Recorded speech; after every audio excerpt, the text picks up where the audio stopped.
futurs mariés, j'espère que vous allez bien. Aujourd'hui, parlons peu mais parlons bien. Si tu as déjà regardé les émissions de télévision, je pense que tu as déjà vu cette femme et tu as sûrement dû l'entendre dire que quand tu choisis un vêtement, il doit aller à ta morphologie.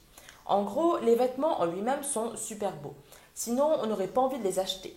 Mais si tu prends quelque chose qui ne va pas à ta morphologie ou qui ne va pas avec un autre vêtement ou accessoire, au lieu de t'embellir, eh bien c'est la catastrophe assurée. Ce n'est pas parce que tu dois porter une robe de mariée que forcément tu échappes à cette règle. Il existe énormément de coupes de robes, de tissus, de couleurs ou encore de détails que même si tu flashes sur une robe, tu risques d'être déçu en l'enfilant sur toi. Et malheureusement, si tu ne choisis pas la bonne robe, eh bien tu auras beau tout essayer, mais tu ne te sentiras pas belle.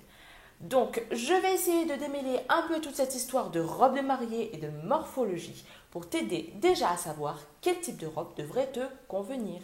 Pour les morphologies en V, pour le reconnaître, c'est très simple.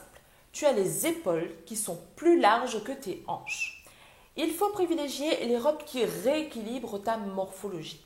Tu peux mettre des robes type princesse, robe de bal ou les robes empire. En gros, c'est trouver une robe, en tout cas un modèle, qui apporte du volume au niveau de tes hanches.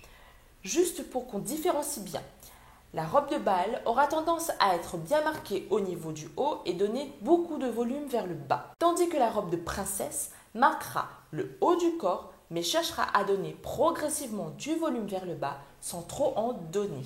Pour les morphologies en H, c'est le fait d'avoir les épaules qui sont à la même largeur que les hanches. Ici, tu peux choisir des robes qui sont dans la même lignée que ta morphologie, c'est-à-dire des coupes qui sont beaucoup plus droites. Le but, c'est de ne pas accentuer encore plus tes hanches. Donc, privilégie les robes type sirène ou évasées vers le bas ou encore des robes style empire. Pour le coup, avoir une traîne apporte un petit truc en plus pour ce type de morphologie. Pour les morphologies en X, ce type de morphologie ressemble à celui du H, mais on remarque une différence. Parce qu'ici, on a la taille qui est beaucoup plus marquée. Ici, tout type de robe te va. Tu peux très bien mettre une robe avec du volume au niveau des hanches, comme des robes près du corps. Donc ici, tu peux vraiment tout mettre. Pour les morphologies en haut, ce sont des corps dits ronds. Ici, il faut éviter les robes de bal ou les robes près du corps. Parce que si tu as des complexes au niveau de ton corps, ces robes, malheureusement, vont les accentuer encore plus. Tu peux prendre une robe style empire car ça va t'aider à rééquilibrer ta morphologie et tout ça sans mettre en avant tes complexes. Pour les morphologies en A, ce sont les personnes qui ont les hanches plus larges que les épaules.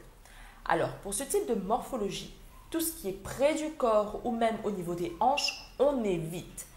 Se marier est un événement qui est assez glamour, assez chic. Donc, si c'était pour mettre les vêtements que tu mets chez toi, ça ne vaut pas la peine d'acheter une robe de mariée. Le but, c'est vraiment t'embellir et non pas aller dans le vulgaire. Donc, pour ça, il faut choisir une robe qui, d'une part, équilibre ta morphologie et d'autre part, n'accentue pas tes hanches. Tu peux prendre des robes style princesse qui va apporter une certaine fluidité par rapport à ta morphologie. Et si tu as les hanches trop marquées ou que c'est un énorme complexe pour toi, privilégie les robes empire qui, lui, va équilibrer ta morphologie. On dit toujours qu'il faut avoir the coup de cœur pour dire que c'est bien la robe que tu veux. Mais je dirais, il faut aussi s'assurer qu'elle te va. Maintenant, les robes de mariée n'ont plus de secret pour toi. Donc avant de faire les boutiques, apprends à connaître ton corps, à découvrir quelle est ta morphologie et surtout le type de détail que tu souhaites retrouver sur ta robe. Et ce n'est qu'ensuite que tu peux commencer à chercher ta robe de mariée.